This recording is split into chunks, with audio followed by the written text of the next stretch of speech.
มาฮอดนี่บ่ได้ข้างบ่นั่นเด้อนี่โอ้ยมันสุกจะว่าเห็นข้างบ่นั่นเด้อนี่นี่เก็บกินน่ะมืออื่นนี่เก็บกินน่ะเดี๋ยวมืออื่นสิมาเฮ็ดคลิปเก็บหมากอันนี้บัดโอ้ยกำลังสุกงามมันหลายตัวนี่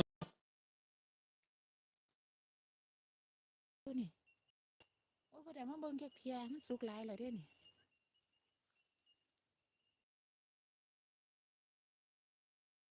แซ่บบ่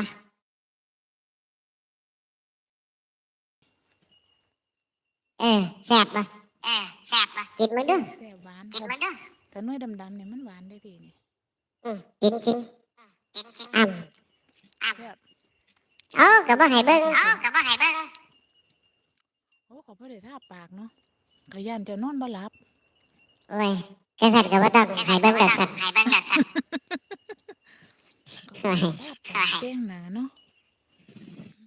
มันจะออกสมๆหวานๆพี่แซ่บ